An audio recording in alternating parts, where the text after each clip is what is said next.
Salut les machines et j'espère que tu es au top. Dans cette vidéo, on va parler de quelque chose qui est très important puisque c'est un type de réaction chimique qui n'a pas encore été vu et que vous commencez à voir maintenant. Donc on va parler de l'oxydoréduction. Pour commencer, on va définir pas mal de choses. On va ensuite parler de demi-équations et enfin de la fameuse équation d'oxydoréduction. Donc c'est parti.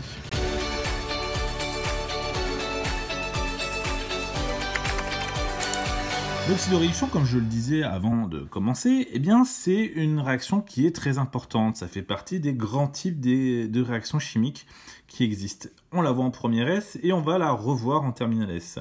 Alors, par définition, donc, on va commencer par définir ce qu'est un oxydant et ce qu'est un réducteur.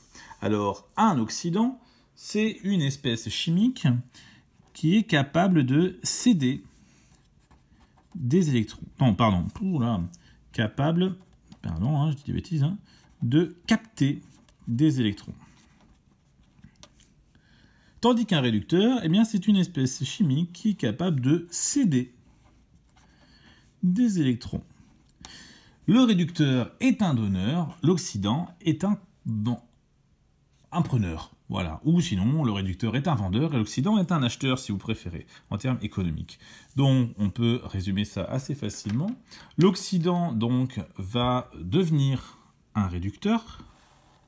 Et ça, c'est ce qu'on appelle une réduction. Tandis qu'un réducteur, en donnant ses électrons, qu'il est capable, eh bien, va devenir donc un oxydant. C'est ce qu'on appelle l'oxydation. L'oxydation vous parle peut-être plus parce que c'est utilisé en langage courant pour pas mal de réactions qui sont réellement des réactions d'oxydation.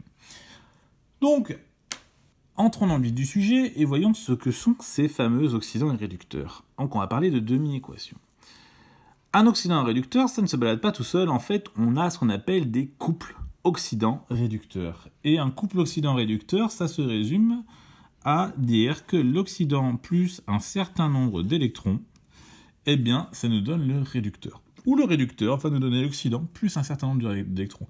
On voit bien que c'est une demi-équation, c'est-à-dire une équation, et que cette demi-équation peut se lire dans un sens ou dans l'autre. Donc autant Ox plus Ne donne Red, mais on peut aussi écrire au-dessus que Red c'est Ox plus Ne, puisqu'une équation peut se lire à l'endroit comme à l'envers.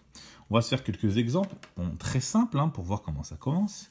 Donc voilà, trois couples oxydant-réducteurs, Ag plus Ag, donc l'ion argent plus, eh bien l'ion argent plus, qui est à gauche, donc c'est l'oxydant, plus un électron va nous donner l'atome d'argent.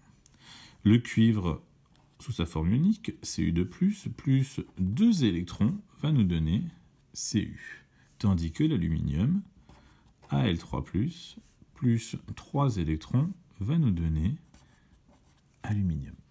Alors pourquoi on parle d'oxydation alors qu'on ne voit jamais l'oxygène? Eh bien en fait l'oxygène lui fait partie d'un couple aussi. Il fait même partie de... Non, il fait partie d'un couple qui est avec l'eau. Mais c'est beaucoup plus complexe. Et donc du coup on n'est pas sur des cas aussi simples. Alors on va se faire un cas un peu plus complexe que celui de l'eau, mais c'est le même principe. Alors on va faire un cas plus complexe, par exemple MnO4-, Mn2+. Bien, si on veut l'écrire de la même manière qu'on écrit les trois au-dessus, on verra très vite qu'on est bloqué parce qu'on ne trouvera jamais le bon nombre d'électrons pour passer de MnO4- à Mn2+. D'ailleurs, les électrons étant négatifs, c'est impossible a priori. Alors, on va se faire une petite méthode pour y arriver. Et cette méthode-là, elle n'est pas folle, puisqu'en fait, c'est exactement ce qui se passe dans la nature.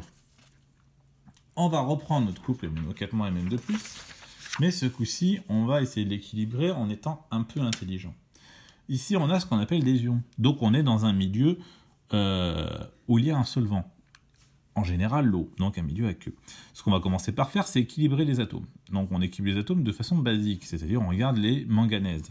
Manganèse, un manganèse, c'est équilibré. Maintenant, on va équilibrer les oxygènes, et c'est là où c'est plus compliqué.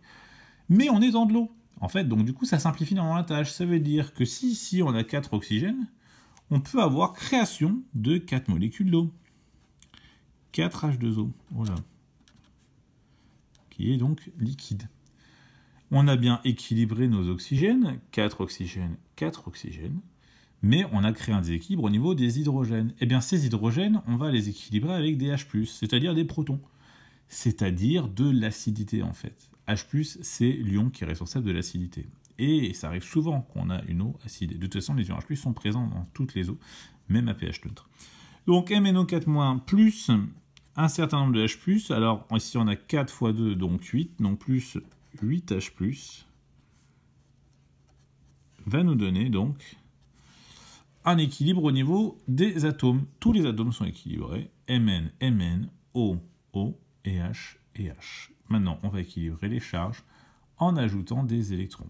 Si on regarde bien la charge totale à gauche, ici on a 8 plus et 1 moins, donc 7 plus, tandis que de l'autre côté on a 2 plus uniquement. Pour passer de 7 plus à 2 plus, on va rajouter 5 électrons. Et voilà comment on est passé d'une demi-équation qui paraissait impossible à une demi-équation qui est tout à fait faisable. Maintenant, on va voir comment ça marche pour faire une fameuse équation d'oxydoréduction.